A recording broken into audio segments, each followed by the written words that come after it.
I'm the Book Guy, and welcome back to my Discworld read-through. I'm very excited to be going through all 41 of the Discworld books. A bit slower than I originally intended, but we are getting there.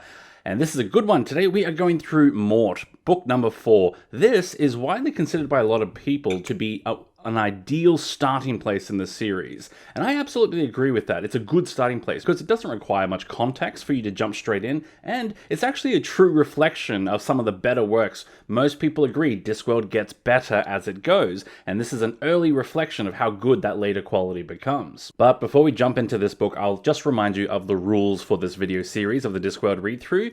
You can watch these in any order because Discworld is quite episodic. They are spoiler-free, although they are also like a movie trailer, meaning they will tell you a couple of things about it to try to entice you to read it. So let's continue. Mort is the first of the Death novels. There are 5 novels where Death is one of the main protagonists. Technically, Death appears in 39 out of the 41 Discworld books. The only 2 books he doesn't appear in is The Wee Free Men and Snuff.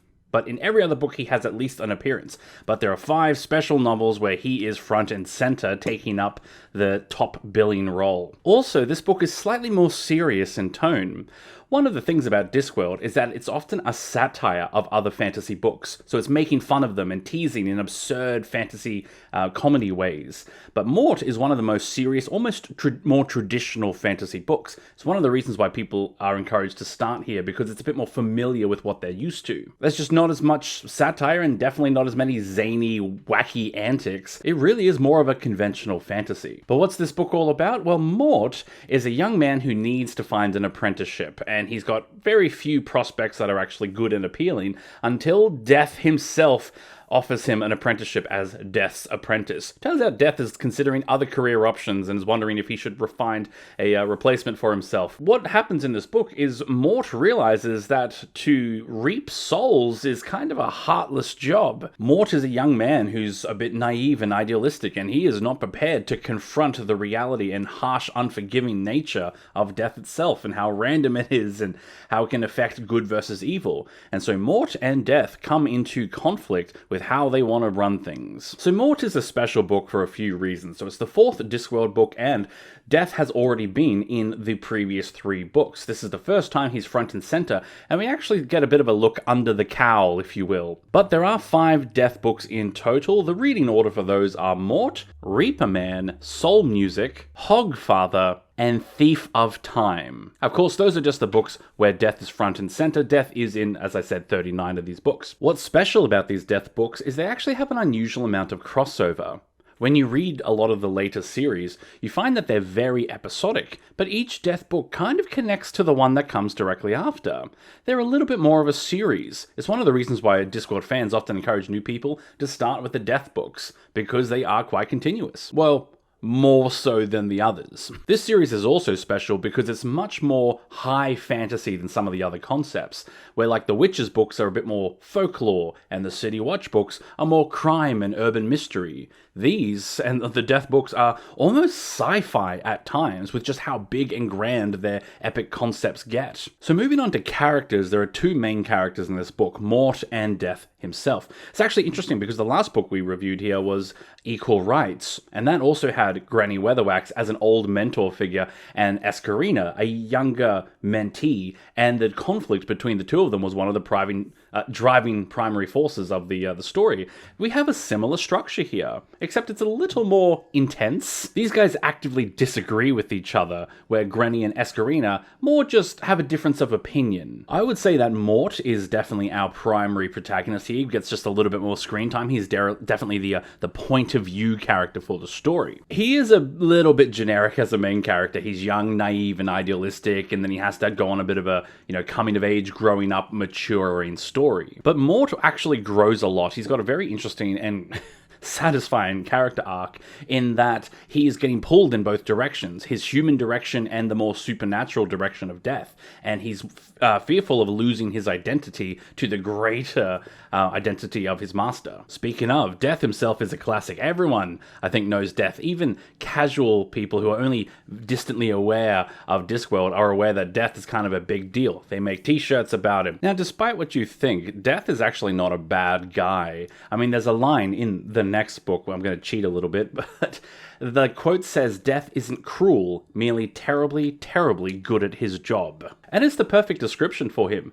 Death is not trying to be mean-spirited about things, he's just got a job to do because he's got a role in the universe that is unavoidable. Someone's got to do it. And naturally, Mort was going to think he's evil, but Death is not inherently evil. The beauty of the story is the incredible juxtaposition between Mort and Death. Mort represents the human in all of us who almost wants to show mercy and escape death and maybe be immortal, but definitely not take someone's life who doesn't deserve it. And Death is like, no one deserves it. Well, let's leave that alone. Death is just the state of the universe. There's no fairness about it. And so the tension between these two characters is also comes down to the tension between their beliefs and the beliefs that all of us must struggle with. That's why this book is very powerful and has strong emotional ability. But I'm getting ahead of myself. We'll come back to this. Another returning character that we get introduced to here is Alfred. So Death has an assistant. Death has a sort of subspace realm of his own that's outside of time and space. And he has an assistant there, Alfred. It's very clearly a Batman and his butler Alfred reference there. Alfred is another reoccurring character in the Death books. He's sort of a trademark. Every time you open a Death book, you expect to see Alfred. In fact, he featured quite prominently in the Hogsfather movie. Alfred's almost like a commoner. You know, he speaks with a Cockney accent. He's kind of lowbrow, maybe a little uneducated, but quite charming and likable. What Alfred's real strength is his ability to almost translate human behavior into language that Death can understand. Death often comes to him and be like, I'm trying to understand how the humans work, and Alfred's like, what you're referring to is feelings, or something like that. The plot of this book is mostly around Death bringing on an apprentice, and the apprentice not quite accepting that things have to work this way. Mort wants to save people, and Death is like, we can't save people, not because we're heartless, but just because that's not how the universe works. So this book poses the question, what if Death tries to save someone? What would happen then? What if we break a fundamental law of the universe? Do we get to cheat? What happens if we cheat Death? That'll just work out fine, right? But the other subplot within this one is, what if Death is quite happy leaving the work up to his new apprentice and tries to find something else to do? What does Death do if he's not working his job? Death is a bit of a workaholic, so he's got to find a hobby. That's probably one of the more humorous plot lines in this book, and it works pretty well. I always love the plot lines that see a 7-foot-tall skeleton with a massive scythe just trying to hang out with people and be cool. And everyone just being like, ugh. There are also plenty of deeper themes in this book. In fact, of the 4 books that we've reviewed so far in the Discworld series, this is definitely the deepest. And it's one of the reasons why people say it's a good starting place, because it shows just how philosophical and profound the Discworld series can be at times. It's a great example of that. So as we've mentioned before, there is the struggle of the unfairness of death and how random it can be. But the other question is also the acceptance of death. If we can't control it, how do we live with the knowledge, the foreknowledge that death is coming and unavoidable? How does that affect our meaning of life? What meaning does life have? What meaning does morality have if death is the great equalizer that's going to affect us all equally anyway? If we live a good or a bad life, does it actually affect whether death comes for us sooner or later? No, of course not. But as always, I'm going to try not to tell you what the themes mean. The great joy of Discworld is that it's something that we can all wrestle with and engage with and think about. I encourage you to read these books for yourself and wrestle with these themes on your own and really grapple with them and grasp them and come up with your own opinion about what you think Pratchett was trying to say with his philosophy. Now, as for the humor in this book, I did say it is one of the more serious books. I stand by that, but even then, it's funny. There are a couple of books woven through the Discworld series which are unusually serious in tone and in nature, and yet even they will have humor, because Pratchett's just a funny guy, and that's just his writing style. He can't not be funny. God, I wish I had that problem. Let me share a couple of the funnier antics in this book. At the start of the book, he's talking about the big turtle, the great Artuan, and he says, scientists have calculated that the chance of anything so patently absurd actually existing are millions to one. But magicians have calculated that 1,000,000 to 1 chances crop up 9 times out of 10. And again, this is satire, because Discworld is a satire of how story conventions work. You know, the clock always stops at 1, a 1 in a million shot always hits in the movies. That's exactly what he's pointing out here. I like this one. Official thieves were rare in the Ram Tops, where people weren't rich enough to afford them. I love that. Like, an area has to be rich enough to afford thieves, because without the money, the thieves will go somewhere else.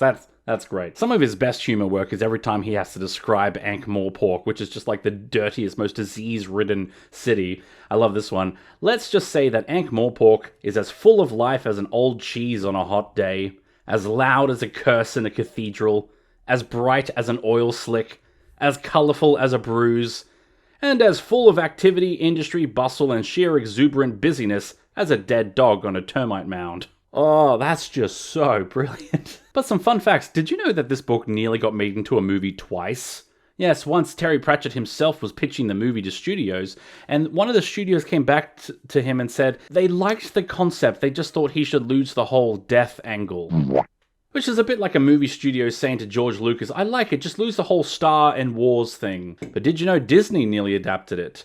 The good directors, John Musker and Ron Clements, who did all of these films, they did The Princess and the Frog, and then they approached the Pratchett estate with the intention of adapting Mort next. The Pratchett estate turned them down, and that's when they went on to go instead and make Moana. So, can't complain about that. Moana's pretty great. So close. But also, I'm not sure I wanted Disney to adapt this. But one final note in closing. People often do say that Mort is a great starting place, and I do agree for many of the reasons I've mentioned today.